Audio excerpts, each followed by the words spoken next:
Street Champs, come get put on. Today I'm just having a casual smoke sesh with my boy Elijah from Elijah's Cannabis Corner. How you doing today, bro? Good, man. How you doing? Pretty good. Thanks for having me on today. I appreciate it. Hell yeah, bro. I appreciate you coming. Oh yeah, so tell the people a little bit about yourself. Yeah, my name's Elijah Land. I've worked in the legal cannabis industry for the past 5 years here in Colorado. Probably got around 20 years of cannabis experience in general, just growing, extracting, anything really involving it. But the last few years, I've just been mainly the manager over at Nature's Gift Shop here in Pueblo West. Hell yeah. How old are you? 34. 34? Dang, so did you grow up here in Pueblo? No, I'm actually from a small town in Indiana, Spencer, Indiana. I moved out here like 7 years ago to put distance between me and an ex and find some different opportunities. And it's worked out pretty well. It's always an ex, bro. Yeah, I mean, it was definitely a good motivation to move out here, and it's been great. Like, I'm happy for every choice I've made on the way out here. It's been life-changing. I'm living the dream, I guess you could say, working in a dispensary, selling recreational cannabis, helping a ton of people along the way. I've learned so much just about the plant. I thought I knew a lot about it before I moved out here, but working with labs, big companies, doing the research and development, you see a lot what's going on behind the scenes in the industry, and it's been pretty cool. Mm-hmm. Oh yeah, so I know you got a lot to get off your chest, but let's just start from the beginning. Is weed legal in you said Indiana? No, cannabis is not legal in Indiana. I definitely picked up a couple of charges when I was out there. That was another things that moved me out here because I didn't want to be a criminal. In Indiana, I was labeled a criminal. I mean, even now, I don't even want to go back and visit my family or anyone out there. Like, they come out here and see me, but I just don't want to go back. I've been here so long, and everything I do is involved with cannabis. I mean, my career. I went from an entry-level employee to running, I'd say, the highest-rated dispensary in Pueblo West. We are the highest-rated dispensary. And that was a big jump. It feels great. That's a bold claim. Look it up. For sure. I mean, I guarantee you look it up right now. We got the highest ratings in Pueblo West, the best reviews. It's because we care about quality, customer service, and our customers. We're always going to be there for you. We're not going to turn you away. Like, we're not the dispensary that's just going to pretend to give you medical advice. That's something that irritates me with a lot of places. You go in there and like, oh, this is going to do this and that.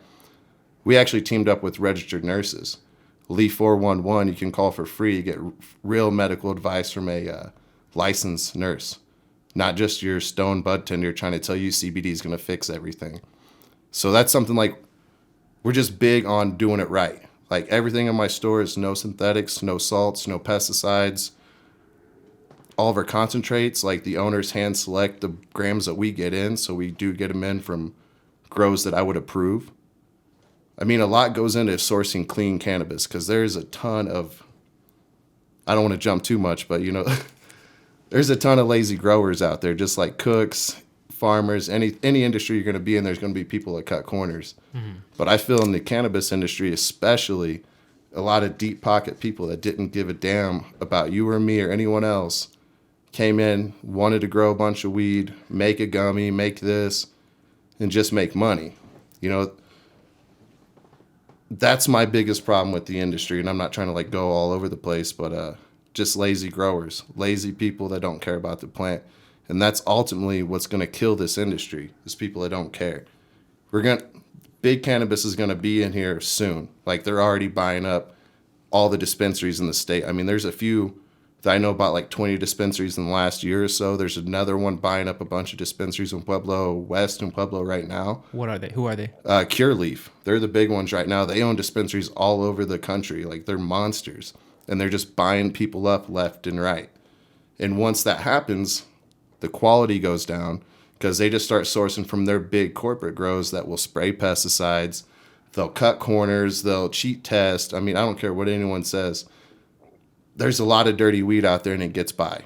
You'll see a recall every couple months where something gets randomly tested in a store, and it gets pulled back. But a lot of these big companies growing, 100, 200 pound, 400 pound harvest per strain or whatever, there's going to be things that get through. And in period, if you're spraying weed, my personal opinion, there's a lot of good growers that spray pesticides and do whatever they want. They have their methods, but If you can't grow good, clean weed without spraying something on it, go do something else. Because I don't want to smoke poison. Cannabis is a detoxifier. It pulls toxins from the surrounding area. So, like, if you plant it in an area that's got a lot of like radiation or different poisons in that area, the cannabis is going to pull it up. It'll be in the plant. That's why they're testing for heavy metals in cannabis now, because it'll pull stuff from the soil that you don't want to smoke. But people are voluntarily spraying poison on their plants just to protect a profit, when they could be doing better strain selection, because a lot of people want to grow these fancy cookie strains and runts, all these different names, but they're not strong genetics. Like, they're going to get sick quicker than another certain strain. A lot of breeders will do a lot of strain selection and breeding to find like plants that are good against keeping bugs away or powdery mildew or things of that nature. You know, a healthy human can fight off pests, bugs, disease. Same with a healthy plant.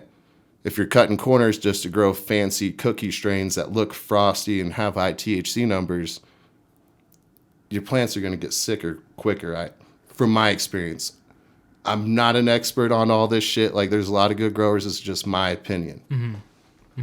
So, damn, you kind of just fucking gave me a lot to work with there. So, I honestly didn't even know that marijuana is a detoxifier. So, like, you know, like that radiation spill in Japan or whatever that just happened, like, they should plant a bunch of weed there? Yeah, I mean, they planted it in Chernobyl. So, yeah, I didn't know that, really. yeah, dude, look at, I mean, that's why I don't like a lot of hemp products, too, that are grown overseas or in places with high pollutants, because a lot of CBD is produced, if you don't know where it's coming from, like gas station CBD, most likely it's produced overseas. They grow that CBD, they extract it. It does get down to an isolated form, but there's still going to be something, a residual left on there, in my opinion. I mean, I just don't trust things that are grown in that type of environment, especially when I know the plant pulls it from it. You know, it's going to pull toxins from the area. So why would I support a CBD company that's growing all their product in a polluted area or spraying pollutants on it? Yeah. Damn. So, all right. So when it comes to like the corners being cut and shit, and like big, what do you call it? Big marijuana? Yeah, big cannabis, big marijuana. That's like what do they say? Big pharma? Yeah, big pharma, yeah. Yeah. And Pfizer's buying into the cannabis industry right now. They just bought into some company, so they're going to be in it. I don't want that shit in my weed. Yeah. They just made the COVID vaccine, didn't they? Yeah, no, they're one of the first, them and Moderna, but Pfizer, yeah, literally just got into the cannabis industry. Holy shit. Yeah, so be careful on the big weed you're smoking. You might be getting like vaccine without knowing it. Yeah, I'm smoking that Pfizer pack. Yeah, I got that Pfizer, bro. Damn, but what states are they in? You know? I'm not sure exactly what brand that is. Yeah, I just saw an article pop up and just kind of moved on from it because fuck them. Yeah. You know, they're probably going to be in here. They'll be, I don't know, we already got monsters in the state. You know, there's, like I said earlier, there's companies that own 20 or 30 plus dispensaries themselves, and they came in and bought them the last couple of years. And they're going to be running the game. They're going to run the market. What I see is a lot of these places come in and they lower their prices so cheap that like small guys like us can't compete. So like I know they're buying their gummies, let's say, you know, $8 a unit. They're selling them at 12 out the door. That's literally the taxes. So they're not making any money off that shit. They're doing it just to steal my customers is what I'm looking at. Because over time you can't just keep throwing money away.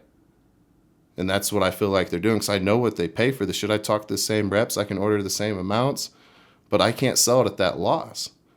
You know, that's something I see big cannabis doing, like with any other industry. You know, the big guys come in and squash the mom and pop shops.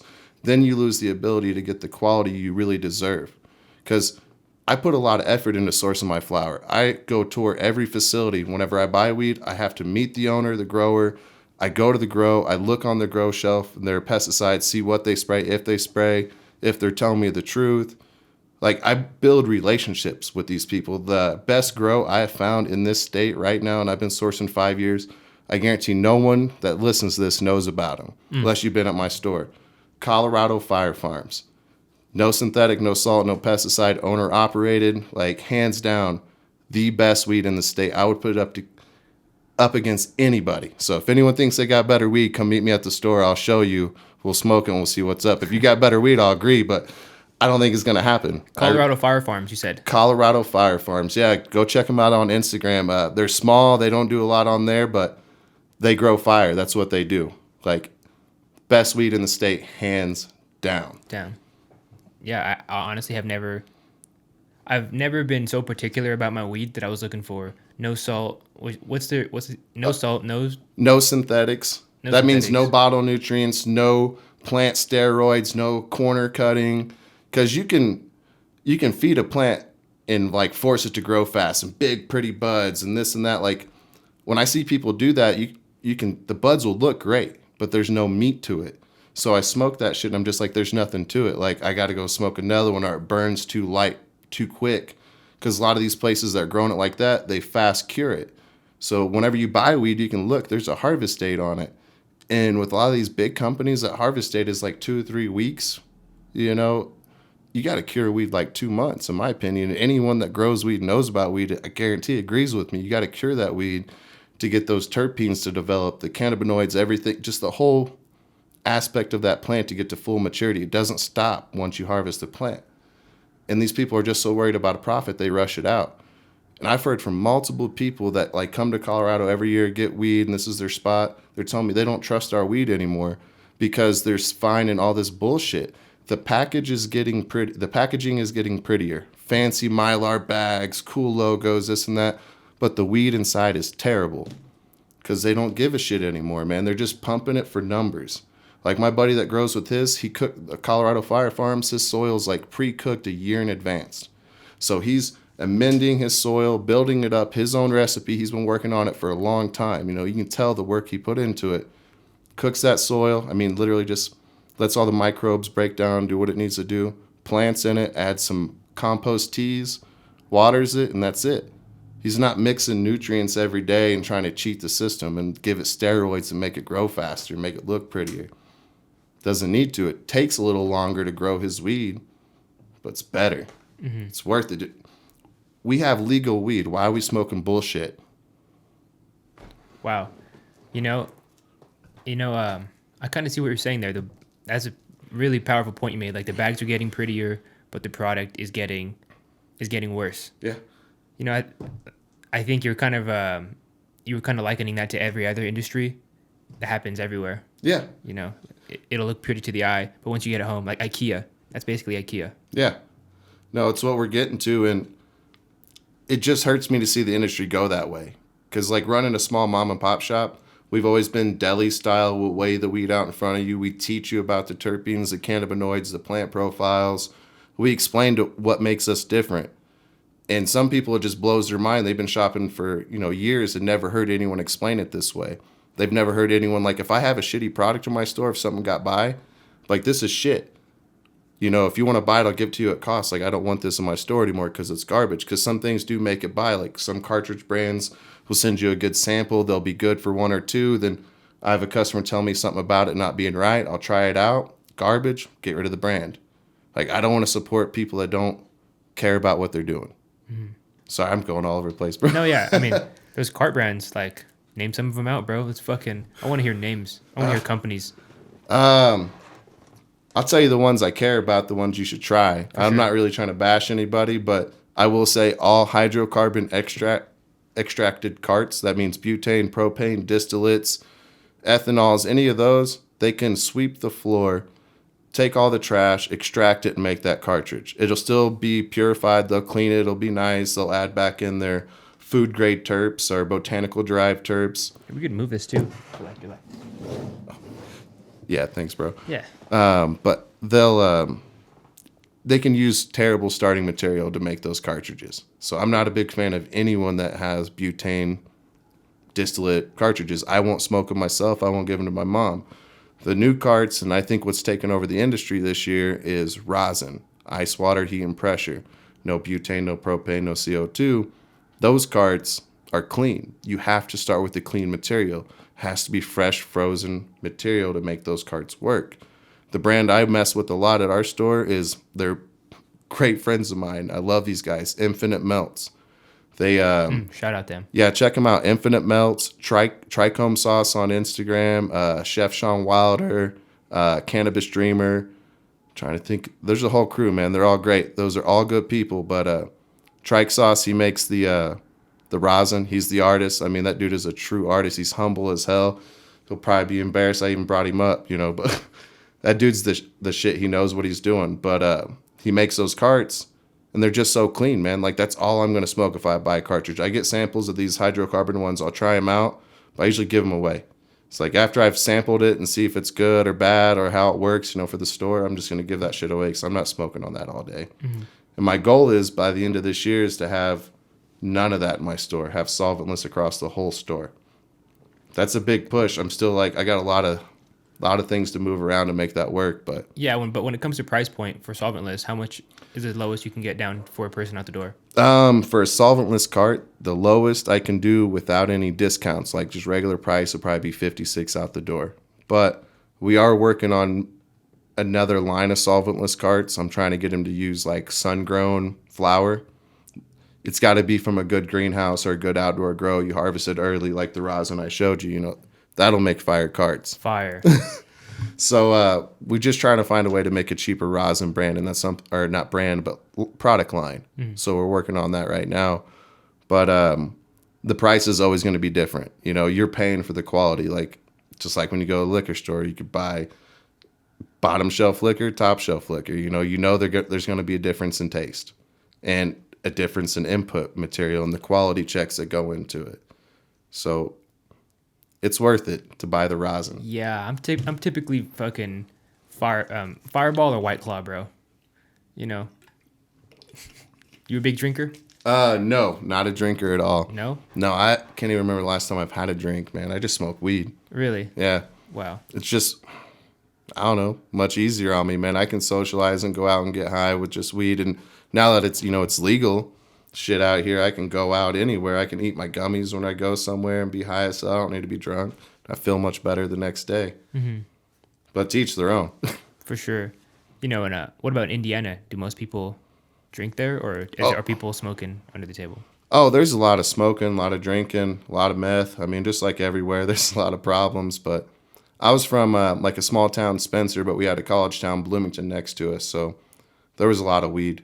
You know, I was a delivery driver there for, I don't know, like 5-6 years on the college. And yeah, there was a lot of weed going around that town. It was pretty nice.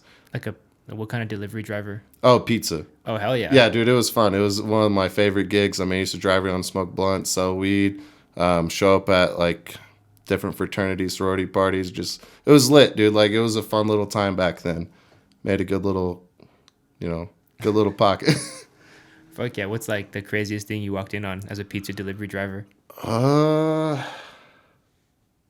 I mean, it's usually involved with people just trying to get me to drink or like girls just trying to show their tits for pizza. It was wild, dude. Like, I'd pull up to the sororities and girls just run up to my car and like try to flash me for a fucking pizza. I'm like, cool, but no, like I need to make this order. I'm trying to make this money right now. You wouldn't just carry extra pizzas? No, on like some of our busy weekends, we'd carry pizzas to sling. Yeah, I mean, there'd be times, but for the most part, shit, I got an order to drop, you know? Damn. Gotta do my job. For sure. Dude, I would just use your employee discount. Yeah. Get 10 extra pizzas. Man. Yeah. I'm just a businessman, I think. No, you gotta make that money. I used to make a ton of money doing that, and like maybe there had been a few times where I was people need a ride home from, like, they would be there at the store and be like, I need a ride. They couldn't get a cab, so fuck, I get $20-$30 just to take them to their dorm. Mm-hmm. Like, super simple. Wasn't illegal. No, yeah, allegedly. Allegedly. Yeah, that didn't happen. No. Shit, I had a delivery driver one time. He got in his car, and a girl jumped in his car and started blowing him for a ride home just right there. Like, he's like, I didn't even have time to say anything about it. It's like, she just jumped in and grabbed me, and I was like, all right, I guess I'm taking you over here. I was like, what the fuck, Jeff? You know, like, I feel like the old me would have been like, yeah, but the new me's like, get the fuck off. Yeah, like, what the fuck? Like, yeah, no. You never know. No, you never fucking know. I know, it did fuck with him, too, because he came back, I could see his face. He was like, I don't know about that, man. That was weird. I was like, you did it. Yeah. Dang, he just got raped as a pizza delivery driver, bro. It was a rough job, bro. Wow. It was one of the world's dangerous jobs. For that reason. and everyone trying to pull guns on you and shit. But That ever happened to you? never really had someone joke about it. One time in this real shitty area, I was walking up to the door and they're like, "Hey, you're about to get robbed." And I was like, "Yeah, cool. I got $12 on me." Like, what the fuck? I never carry money on me. Like, I'm not an idiot. Yeah. So, I mean, no one robbed me. We had a few drivers had an incident. We had right towards the end of my delivery time, there was a driver that got actually murdered in the parking lot. He was going to just got back from a delivery, fucking saw someone getting in someone's car, and he was just like, "Hey," fucking yelled at him. The dude shot him, took off running, and I had never seen a group of fucking workers, man. These delivery drivers in that town, like, put together so much shit for that guy, man. Like, everyone, I feel like, donated their tips for like 2 weeks, and all the like pizza places that worked around there, like, everyone came together as a family. All these benefits went down. They got that dude like the next day, but yeah, it was wild, dude. Delivering pizzas isn't fucking easy. Like, it's a easy job, but like, it is dangerous. Like, you're putting yourself in situations where you're going to people's houses, like, they know you're gonna be there. There's a lot of fucking weirdos out there, bro. For sure, Stay yeah. strapped or get clapped, you know? Facts, bro. I did a stint of delivering pizzas in college, bro. Yeah. I didn't see any tits or I didn't get robbed. Like, honestly, I fucking hated it. They just had me washing dishes, bro. And delivering and washing. Yeah. I fucking hated it. Dude, I had this one story happen. It's the worst thing that ever happened to me because I didn't act on it. But I was in like a real serious relationship, right? R.I.P. Like, super serious. And I delivered this pizza to this hotel, and like 4 girls hopped out. I ain't even gonna explain what happened, but they were trying so hard. But I was like, no, I'm fucking committed. And I walked away. That night, my girl was cheating on me too. Wow. Yeah, so like, I fucking walked away from something that That was God. it was God. He was like, "Here, I'm throwing you a bone." I'm like, "No, I'm good. I'm good. I'm gonna go home, be loyal."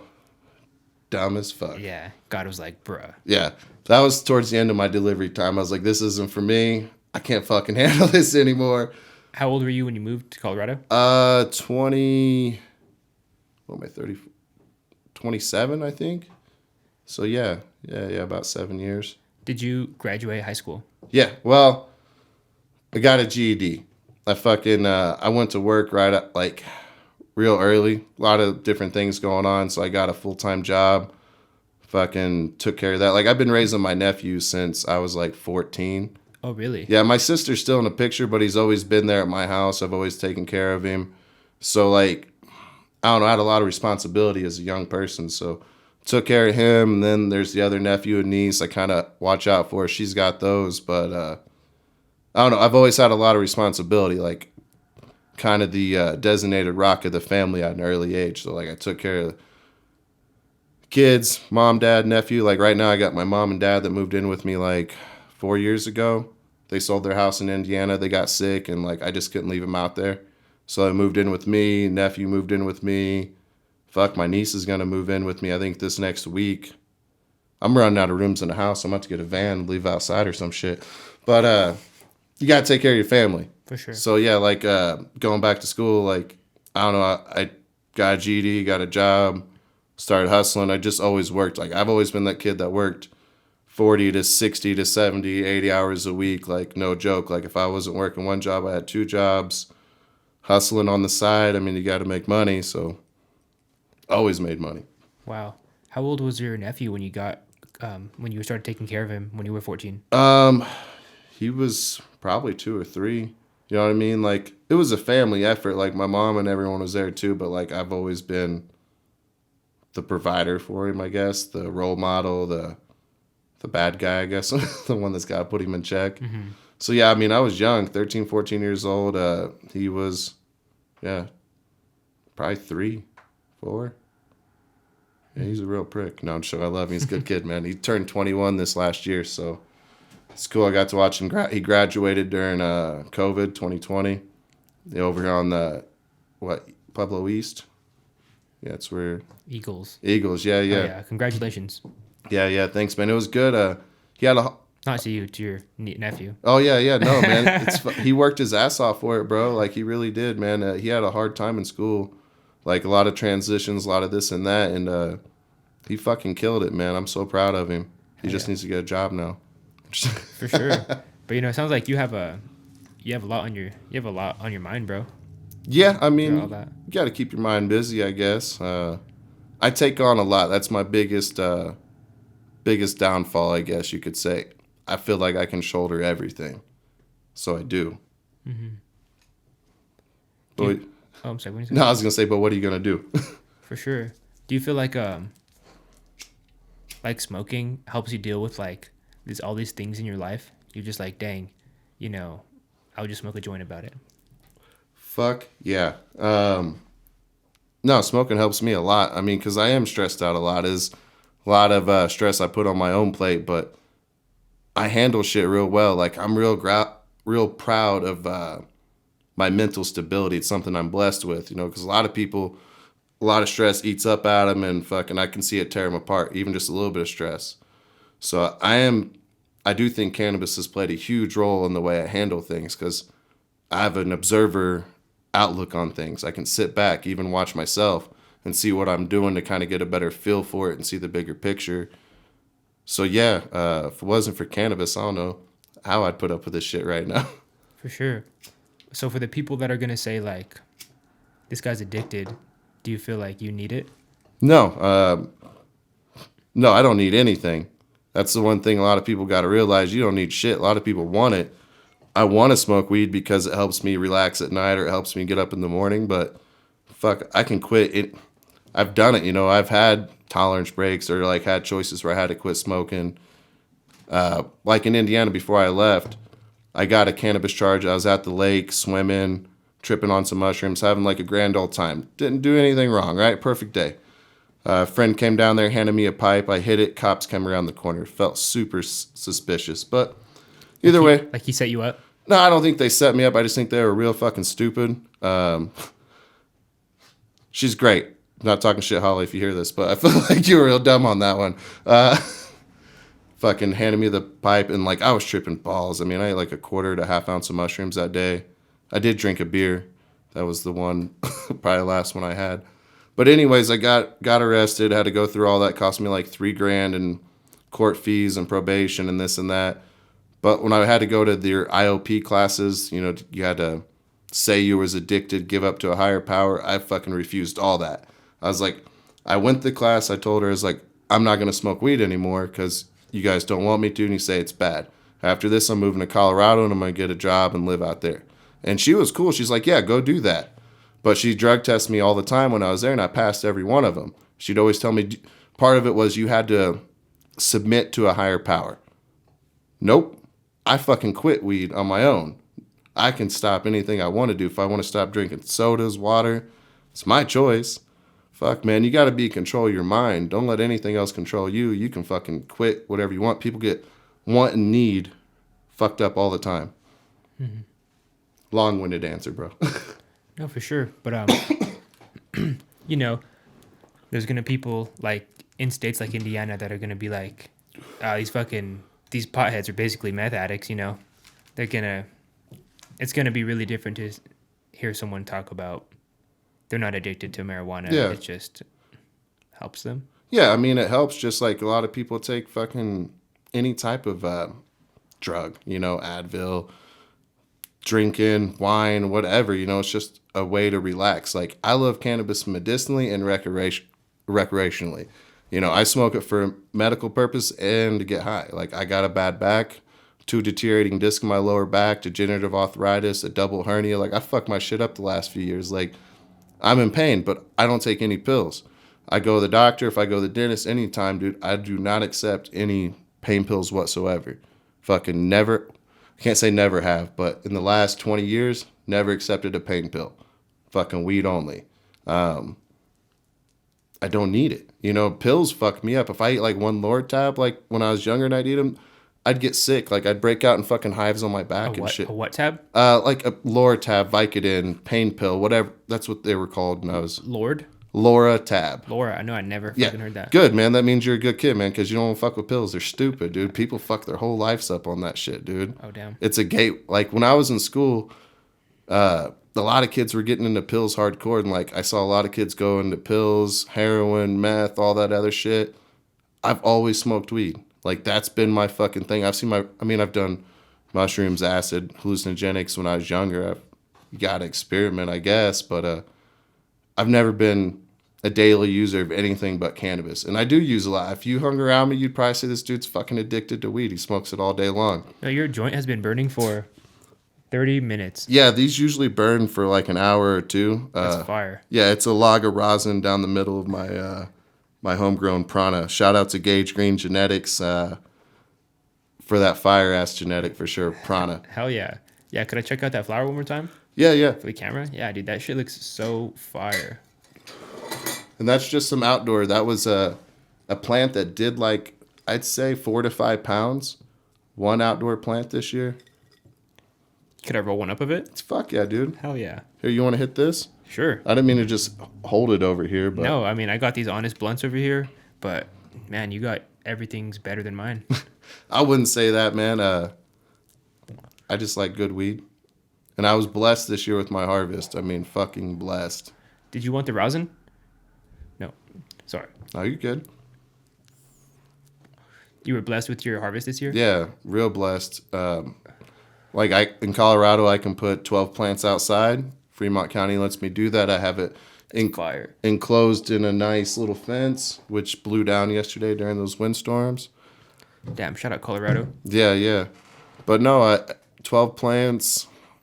Fuck, I ended up with a pound of rosin and 10 pounds of flour. Empty Veritas. Fuck Veritas. Why? That when I'm saying like synthetic weed, where there's no meat to it, I don't feel like Veritas. I'm not sorry, Veritas. I am talking shit. I just feel like there's no meat to your weed. Every time I smoke it, I fucking get a headache because you use those goddamn synthetics and all of it, man. Same with cookies, Colorado. I would fuck with cookies in California, but I would not smoke 1 gram of cookies weed in Colorado. You couldn't fucking pay me to do it. Fuck. So yeah. Does that scare you saying things about big companies like that? Not at all. No, man. Fuck that. I've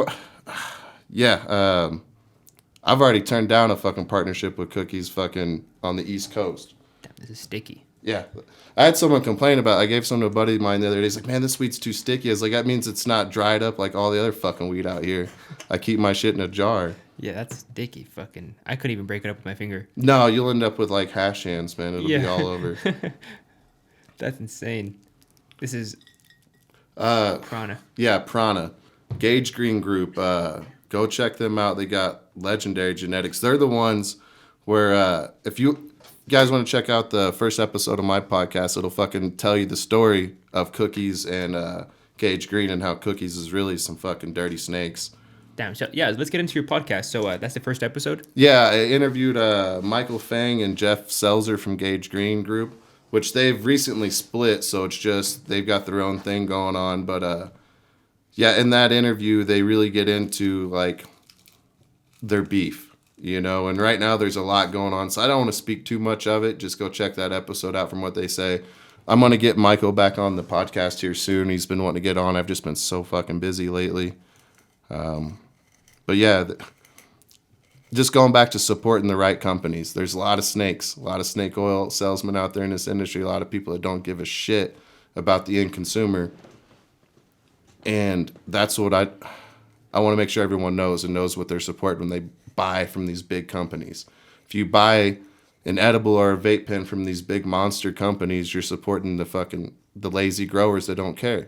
They're taking powdery mildew weed, pesticide weed, extracting it, concentrating it, making a pen or an edible. And when you're extracting something, you're concentrating everything on that plant. So if you got pesticides on it, you're going to concentrate that, put it in that product.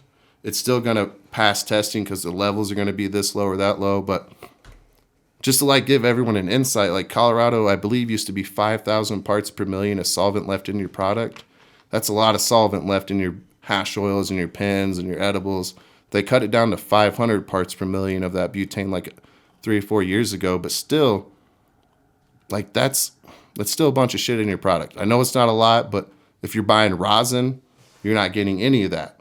If you're supporting rosin, you're supporting an artist. They whip that shit up in small batches and they put a lot of work into that technique. You know, they're not just throwing it in a cylinder, hitting the extraction button and fucking pulling wax out of it. That's what I want to keep supporting. You know, I want to support the small guys, the people who are growing it right, producing it right, that care, the ones that'll listen to the feedback and not just say, well, fuck you. Like, I'm going to talk shit about a brand I carry at my store, but I hope they hear about it because they really pissed me off recently. AeroPro. Great, Ooh. great fucking brand. I love AeroPro. Their batteries, their hardware, everything's great. But they cut out their CBD ratio line because it doesn't sell enough in the market, which I get the decision, but I have a ton of patience. I say patience because these are people that come in and say they use these ratios for certain things. They figured out work for them, and that's what they need. And AeroPro just cut that line out without really any warning. Didn't give me time to order a bunch of cases of it up so I can have it on back stock. Didn't give me an alternative option. So they built up a customer base for the last couple of years of people that really like those fucking products and then just turn their back on them. You know, that pisses me off. I have so many people coming in complaining, and now I've got to go find a different brand to pull those ratios, but I'm eventually going to give that customer a brand new battery out of my pocket so they can keep continuing it because they already bought an AeroPro battery, but now it's fucking worthless to them. So I don't know. It's just little things like that. They don't care about the end consumer. They just see the dollar signs. They could have, not kept all three ratio lines, maybe just kept one, reached out to the dispensaries, asked the other dispensary owners and GMs, what do you need? What customers really rely on this? Yeah, that's a good point, man. At some point in every business, the customer just turns to dollar signs, and yeah, you're right. We're at that turning point in marijuana right now, and this is a very enlightening conversation, man. It makes me realize, and everyone listening, hopefully realize that where you're getting your weed from, and where you're putting your money in that industry. Right. And one thing I want to tell everybody that shops and buys weed at any dispensary. Be nice if you could ask your black market dealers this too, but I doubt they'll give you a real answer. If you're buying weed, ask the bud tender who grew it, how they grew it, what they sprayed on it, and have them explain that to you. If they can't explain it to you, don't buy it. And if they start throwing out words like Azamax, Azadactrin, Evergreen Crop Protection, Eagle 20, Pyrithians, things like that, my opinion, don't buy it. That means they're a lazy-ass grower. Plain and simple. I'm going to piss a lot of growers off because I know a lot of growers, friends of mine that use that shit, but I tell them they're fucking lazy-ass growers. You don't need it. You can go into beneficial bugs. You can pick strains that aren't fucking weak. You can do things to ensure you're going to have success without cutting corners. Mm-hmm. Wow. All right. So what is some advice that you would give to growers that are coming up and they're trying to grow the best shit right now? Yeah, real simple. Be an owner operator. If you're gonna get in the industry, don't hire a grower. If you're gonna get into growing cannabis, you better be the fucking grower and you better know what you're doing. Go with living soil, because soil is always going to be kind to you, and you're always going to have the best flavor, best profile, and it's a better marketing standpoint because not a lot of people do it. Keep with the no synthetics, no salts, no pesticides. Do your research on beneficial bugs. And the big thing is just follow through with the whole process. Don't forget about the curing process. A lot of people set up their grows, don't set up a cure room, a dry room, a cure room. Set that shit up right. Make sure the cure room's at the right temperature, right humidity. Make sure you're storing your cannabis properly. You're burping it. You're doing all the shit that all these stoners and backyard growers have been doing for years. Just fucking do it right. You have money to put a building together. Don't cheap out on it. That's really what it is. Don't cut corners at any cost of it. And if you're going to do pre-packaging, make sure you seal that shit so it stays fresh. That's really it, man. You got to have the drive, the passion, the discipline, the dedication to do it. If you're just in it for a dollar sign, get the fuck out of the industry. Go find something else. Sell picks and shovels. You know what I mean? If you just want to make money in this industry, sell packaging. Sell something like that because that's where you're going to make the real fucking money. And anyone looking to get in the cannabis industry in Colorado, like to open a grow or a MIPS or a dispensary, don't fucking do it. Go somewhere else. This industry is fucking taking a hit right now. Like, sales across the board are like 30 to 40% down at most dispensaries. Grows are fucking selling their weed 70% lower than what they usually do just to keep the lights on. Last year, over 100 grows went up in this state, and most of them failed miserably, flooded the market with bullshit product that's going to wind up in your mom's gummies and your fucking grandma's vape pens. That's bullshit. We need to quit supporting that shit all the way through. I just fucking go off, bro. No, I mean, no, I think people need to hear it, man. You know, there's a lot of uneducated smokers out there that just don't. They'll buy the pretty nugs because it's cheap. You know, they'll buy the cheapest eighth or whatever, and yeah, people need to hear this shit. Go off, Yeah, King. yeah. Well, just know what you're getting into, man. Support your local people. Like my store, you know, we're Pueblo proud. I work with as many Pueblo companies as I can. Colorado Fire Farms, they're a local Pueblo company. Lady Really? Lady Jane, they're over there in Pueblo West, right off Industrial. Then you got Lady Jane, they're out in the county. We mess with them a lot. We do mess with Pot Zero. They're out in Gypsum. But if you want to look up a cool ass grow to like, they do tours in October sometimes. They're great people, bunch of fish heads. I fucking love those guys. But they grow no synthetic, no salt, no pesticides. Zero. Or I think their pitch is zero carbon footprint, zero chemicals, and zero pesticides. They're real high up in elevation, just clean ass weed. So we carry them because they fit the bill for us. You know, like we just want clean weed. Hell yeah. What about a company that will remain unnamed, a clean green certification? Oh fuck that. That's a bullshit thing you can pay for. You can buy that, and yeah, and I've never seen anything with that label be clean green. Just saying, I know the brand you're talking about. We're gonna not name them, but yeah, dude, that fucking weed sucks. And everyone I've ever talked to in the industry, it's ever been a part of that, will tell you the same thing. So I mean, to each their own, though. You know, they're out there making money. They got a lot of shops, a lot of grows. To each their own. My job is to educate the consumer so they know their choices. You know, and they can make that choice whatever they want. I just want it to be clear, like what makes the weed I support different versus that big corporate shit. You know, like if you buy something in my store and it fucking doesn't hit right with you, you find something that's not there, which I doubt you ever will, you're going to come to me and I'm going to fix it. I don't have to call anyone in Denver. I don't have to fucking go deal with any of that shit. Like, I know the grower. I can take you to the grower and we can figure out what happened. You know, like, that's what I like. I like those relationships where I know exactly where that money's going when I buy that pound of weed, you know? Local, keeping it in town. For sure. Yeah, you're sending a kid to college with that pound of weed. Fuck yeah, we are, man. And that's another thing we do at our store, man. We're always doing like food drives, clothing drives, like supporting families on Christmas and different things like that.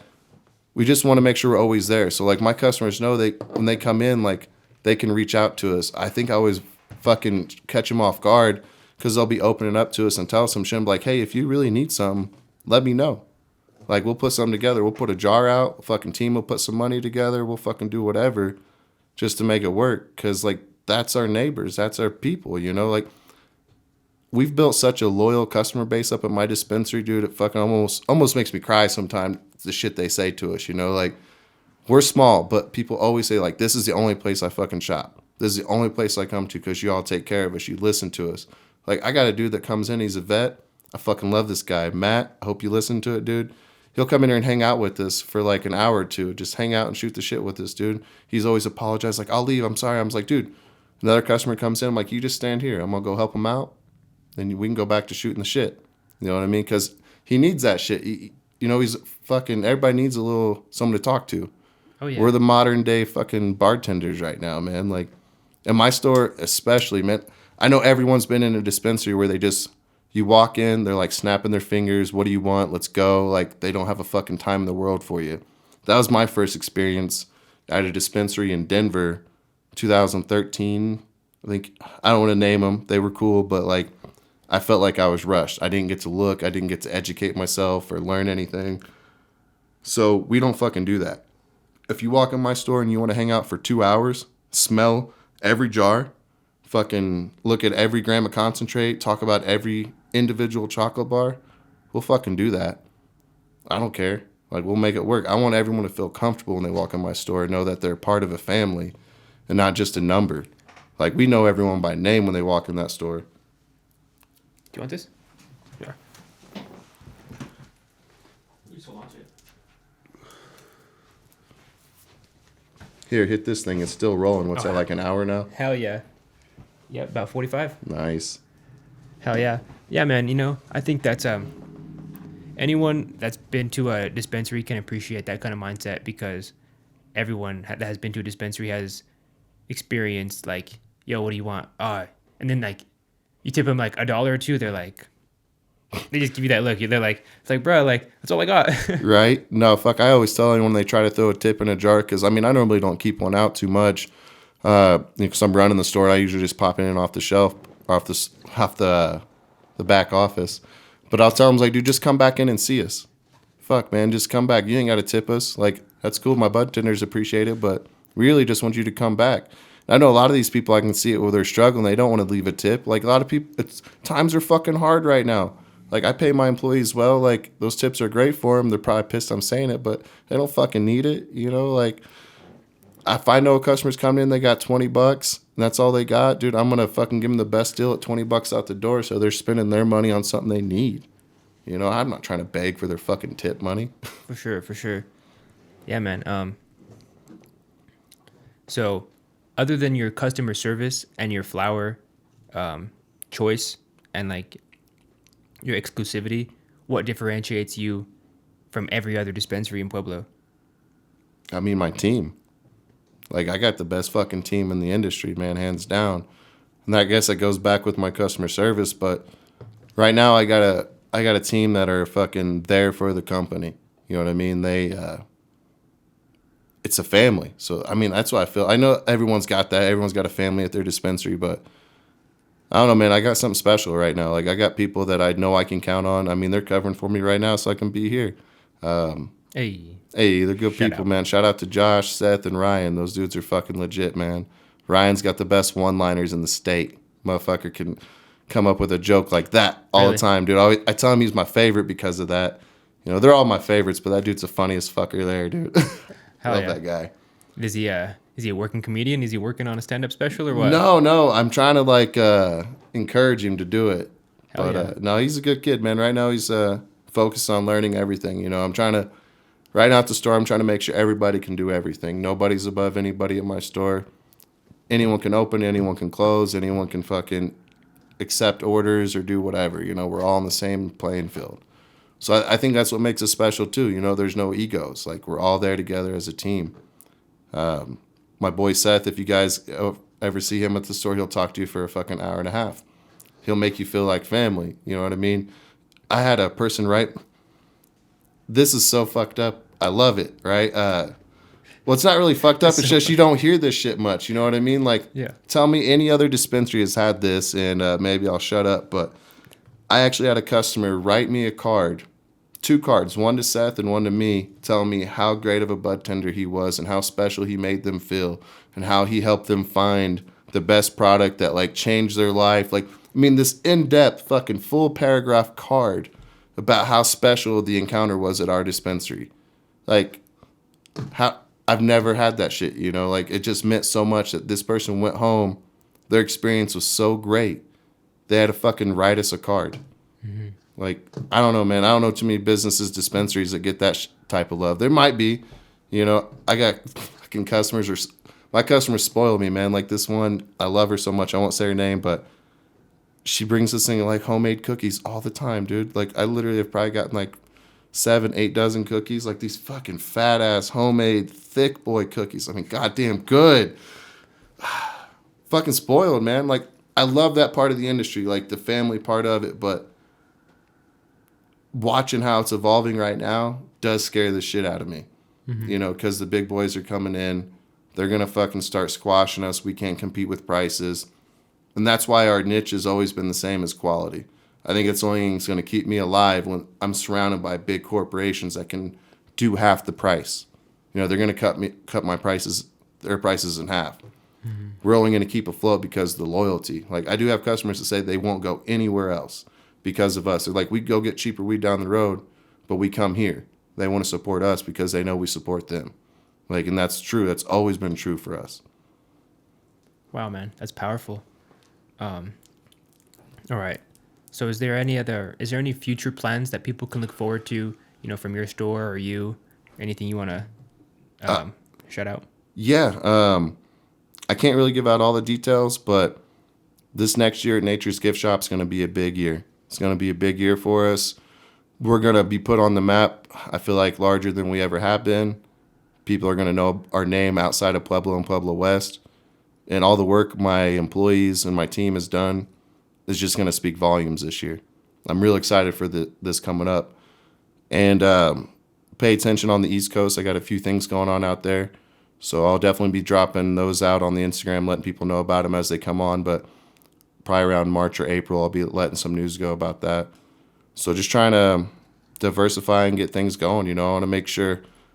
My goal is to leave a good imprint in this industry and show what quality and just being honest is. Like we said earlier, every industry gets a little shady and every industry cuts corners. I want my name to represent never cutting a corner, never sacrificing for quality, and always supporting the small guys. Like, that's what I'm going to do. I always want to make sure my neighbors win. I want to make sure my local community is the ones, gaining from this. We don't want to fucking support the Cure Leafs and the monsters. We want to support the little guys, man. I want to see my neighbors eat. So that's pretty much it. Just really a lot of things going on I can't disclose, but it'll be fun. It'll be a fun year. Hell yeah, man. We'll have to have you back, when all that stuff happens. Hell yeah. And your podcast, that's definitely coming out more. Check out the new logo coming soon, hopefully. Hell yeah. Hey. Excited for that, man. Thank you a lot. For sure. Any last words that you definitely just need to get off your chest? One of it is about the industry, again, is we got to quit taxing the industry to death. We got to get with our lawmakers, we got to get things changed, because right now the industry is set up to tax the little guys out of business and make it where we can't survive. 280E tax law, look it up. It fucks every cannabis business in the country. It is an unfair tax law that fucks everybody. Then the excise taxes on cannabis here in Pueblo County, Colorado, fuck everybody. At the end of the day, your dispensaries and growers are paying an absurd amount of taxes, and their bottom line is getting fucked. Like, everyone thinks a dispensary and a grow is a ticket to print money. It's fucking not. You can always pick whoever. If you go to a grow or a dispensary, you can usually tell who the owner is because they're the most stressed out fucking person in the room, because everyone thinks they're balling out and making all this money. They're not. It's a fucking hard industry right now. And like, we gotta stand up, support those small businesses, and get these tax laws changed and get these regulations fucking changed in the state. They're regulating us to death. The fucking fines are absurd. If you fuck up on one thing, they're not making it fair. Treat us like a liquor store and watch us thrive. Right now, they're not. They're treating us like fucking criminals, and it doesn't make sense. We legalized it. Let us operate legally. Let us operate fairly. Don't fuck us out of business. We stayed open during the whole pandemic, which we were blessed to have our jobs during the pandemic, but you're still going to fuck us on taxes all the time? Like, give us a break, Like, that's what I'm saying to the lawmakers. Give us a fucking break. If you want this industry to thrive and survive and support the local economy, get off our backs with the taxes. Tax us normally. Tax us like a real fucking business.